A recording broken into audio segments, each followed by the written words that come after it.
समय का सदुपयोग।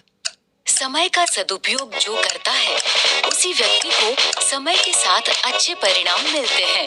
ऐसा ही हुआ जब सोनू और वानी के एनुअल एग्जाम्स आने वाले थे। अरे, अब तक पढ़ रही हो? चलो खाना खाते हैं। बस थोड़ा सा प्रोजेक्ट बचा है, नहीं किया तो टीचर डांटेंगी। और अगले वीक से एग्जाम्स भी तो शुरू हो रहे हैं।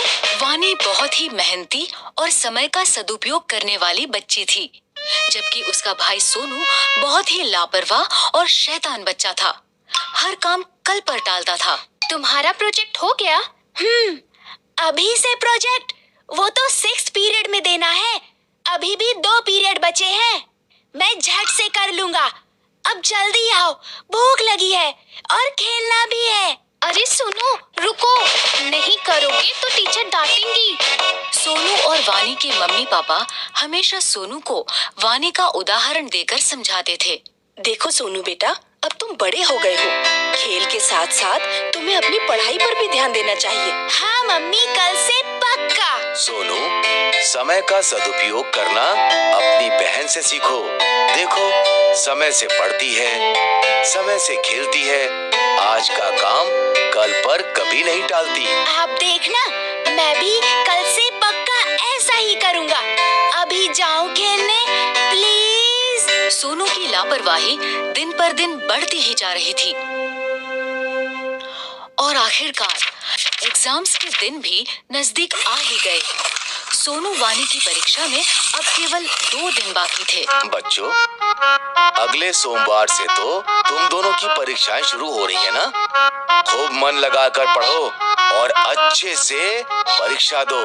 सोनू, मुझे तुम्हारी बहुत चिंता हो रही है बेटा। तुम हमेशा आज का काम कल पर टाल देते हो। पढ़ाई कल पर नहीं टालना। वानी की तरह सभी पाठ समय से पढ़ लेना, ठीक है? अरे पापा, परीक्षा में अभी पूरे 2 दिन बाकी है। मैं झट से पढ़ लूंगा सब कुछ। अभी तो मैं खेलने जा रहा हूँ। जब तक खेलूंगा नहीं, तब तक पढ़ाई भी समझ नहीं आएगी।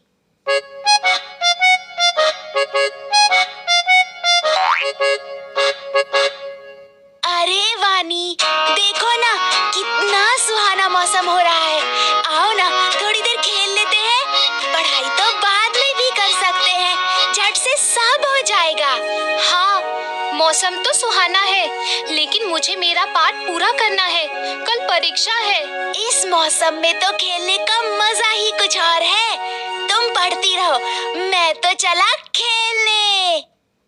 कुछ देर बाद वानी ने देखा कि सुहाना मौसम धीरे धीरे आंधी तूफान का रूप ले रहा है और काले बादल घुमड़ रहे हैं, मानो बारिश कभी भी हो सकती है।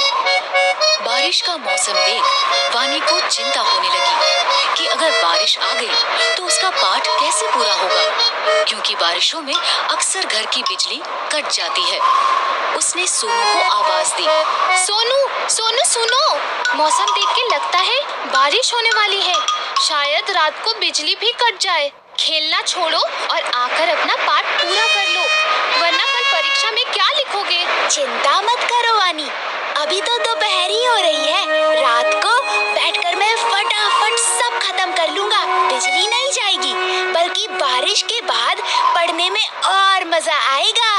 अच्छा, मैं जाता हूँ, मेरी बैटिंग आ गई। सोनू देर शाम तक खेलता ही रहा, लेकिन उसकी चिंता तब बढ़ी जब अचानक से बारिश शुरू हो गई। सोनू बुरी तरह घबरा गया और घर लौटा, जहां आकर उसने देखा घर पर ही नहीं बल्कि पूरे गांव में बिजली नहीं है। ये देखकर सोनू जोर जोर से रोने लगा।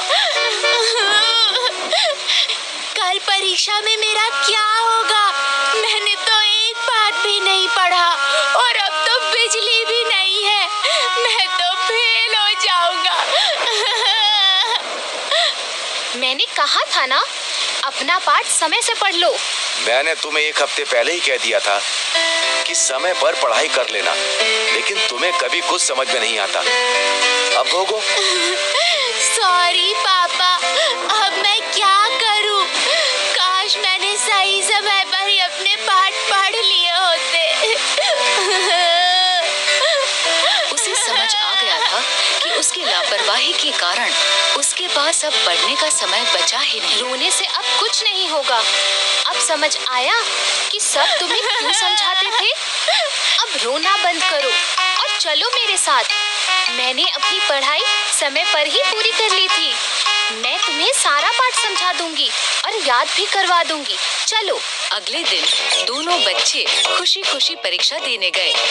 जो समय का करे सम्मान, भविष्य में वो कहलाए महान।